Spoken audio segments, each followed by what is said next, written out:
The frost on my boots wasn't fake. That part I hadn't planned for. I'm Thatcher Vance.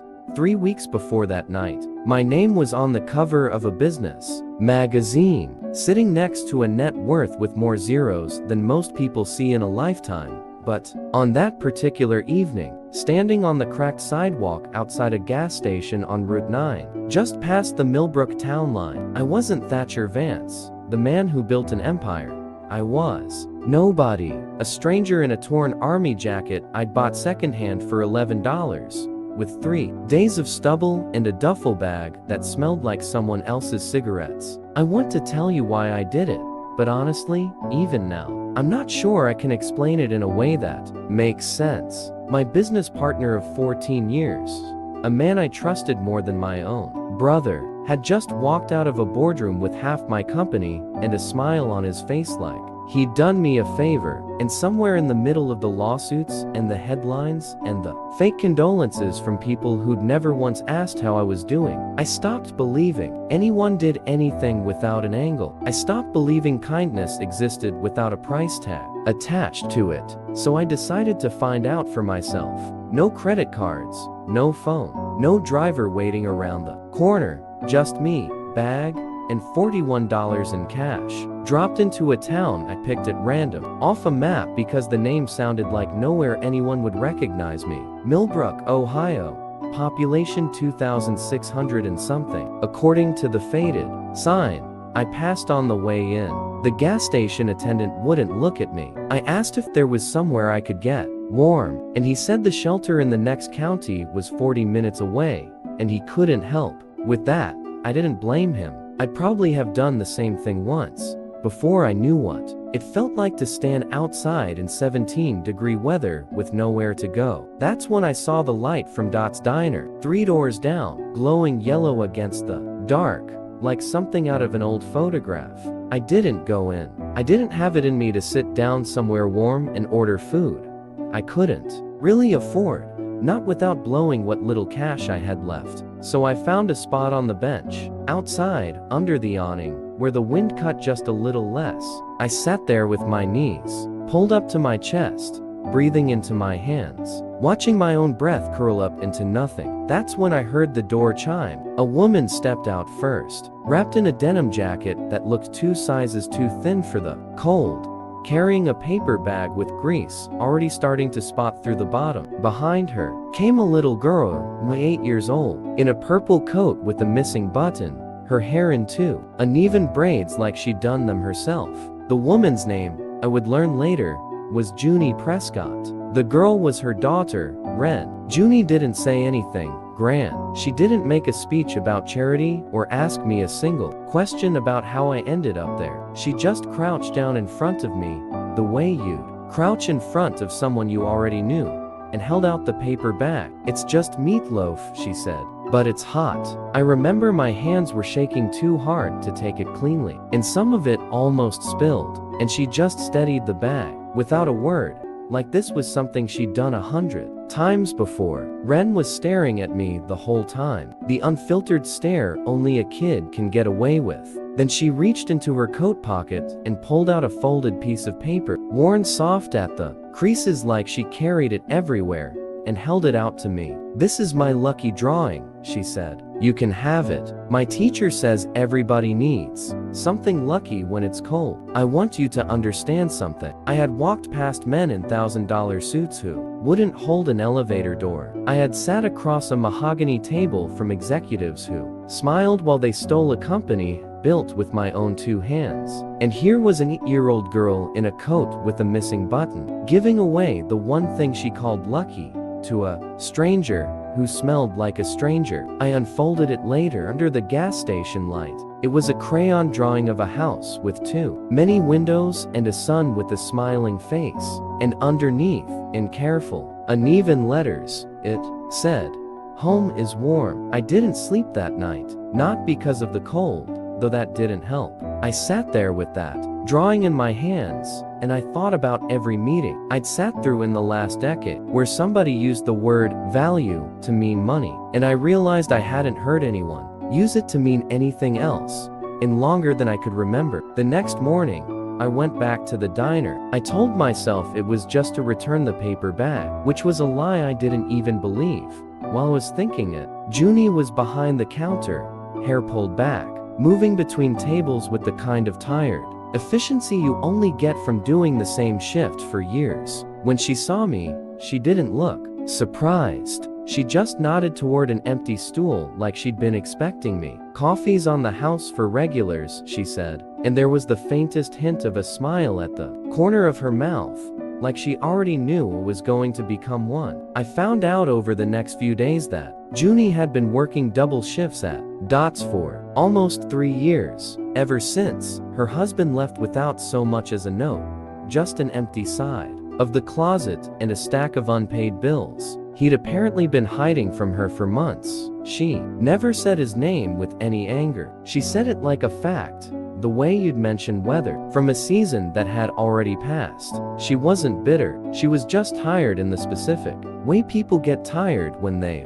had to be strong for someone else every single day for years and never had the luxury of falling apart. Ren didn't know any of that, or maybe she did and just didn't carry it the way adults do. She'd sit at the counter after school, doing her homework in crayon-colored notebooks, and every single day, without fail, she'd ask me the same question. "Did you find somewhere warm yet, Mr. Thatcher?" I told her I was working on it. That wasn't a lie. I just wasn't ready to tell her what working on it actually meant. There was a night, maybe 8 days into all this, when the diner had already closed and Junie was doing the books at a back table, and I offered to help. She laughed, and said, "You don't look like a numbers guy." If only she knew. But something about the way she said it, easy, unguarded, without an ounce of suspicion, made something in my chest twist in a way I hadn't felt in years. She wasn't kind to me because she thought I might be someone. She was kind to me because she thought I might be nobody, and to her, that was reason enough. I learned the diner was 2 months behind on its lease. I learned Ren needed glasses. That Junie kept putting off buying because the copay alone was more than she could spare. That month, I learned Junie hadn't taken a single day off in over a year, not because she didn't need one, but because there was no one else to cover her shifts and no cushion underneath her if she stopped moving even for a day. And I learned, slowly, without either of us saying it out loud, that I had started looking forward to walking through that door every single morning, more than I had looked forward to anything in longer than I could remember. There was a moment, about 3 weeks in, that I still think about more than almost anything else in my life. It was closing time, and Ren was half asleep at the counter with her head on her arms, and Junie was wiping down the last table, and she looked over at me and said, without any drama in her voice at all, "You know, whatever you're running from, you don't have to tell me, but you're welcome here. That's not charity. That's just what we do. That's just what we do." 4 words that hit me harder than any lawsuit, any headline, any betrayal. I'd survived that year. I left Millbrook 2 days later. I didn't say goodbye the way I should have. I told Junie I had a bus to catch, which was true in the most technical sense, because there was a car waiting 3 towns over that would take me back to a life she had no idea existed. I want to be honest with you about what happened next, because I know exactly how this sounds, and I know it's not the part people usually believe. I didn't come back with cameras. I didn't come back with the check the size of a billboard, handed over in front of a crowd, so the moment could be filmed and shared and turned into something that made me look good. I bought the building, quietly, the one that housed Dot's Diner, and the empty lot behind it, and I paid off the lease in full for the next 10 years under a name that wasn't mine. I set up a trust for Ren's education, and another for her glasses, her dentist visits, anything a kid needs and shouldn't have to go without. I found a program, a real one, not a favor, that got Junie into training for a bookkeeping certification, something she'd mentioned once, almost as a joke, back when she thought I was just a stranger with nowhere else to be. And then, because I owed her more than money could ever repay, I went back one more time, not as the man in the torn army jacket, as myself.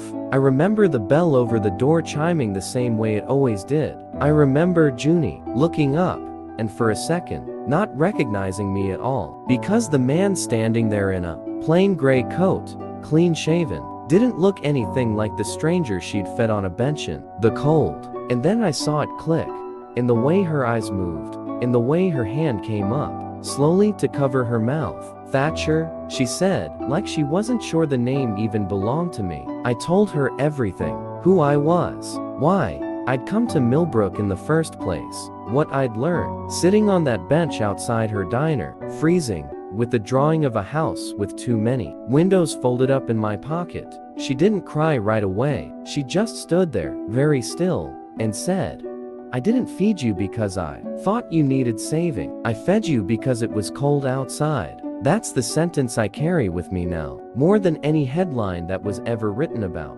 my company. Ren, when she found out, didn't care about the money at all. She cared that the man from the bench, her friend, wasn't going anywhere anymore. She asked if I'd still come by for pancakes on Saturdays, and I told her that was a promise, and I've kept it every single week since. Here's what I never told either of them, not until much later. My own father, back when I was younger than Ren is now, lost his job at a plant that closed down without warning. We went 2 winters where the heat got shut off more than once, and I remember a neighbor, a woman none of us really knew, showing up at our door with the casserole dish she said she'd made too much of. I found out years later she hadn't made too much of anything. She'd made exactly enough for her own family and split it in half, because she saw a light off in our windows and knew what that meant. I built an empire so that I would never have to feel that kind of cold again. And it took a woman in a diner in a town I picked at random off a map to remind me that the thing I actually needed to build wasn't an empire at all. It was a reason to believe people could still be good without wanting anything back.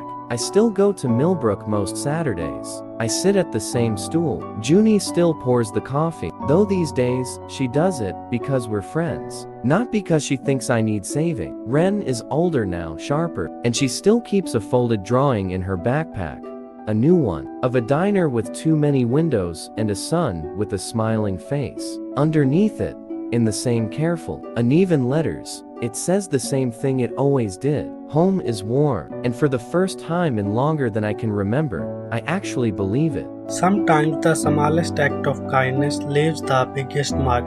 If this story touched your heart, don't forget to like and subscribe. More heartwarming stories are coming your way. Thank you for watching and stay kind.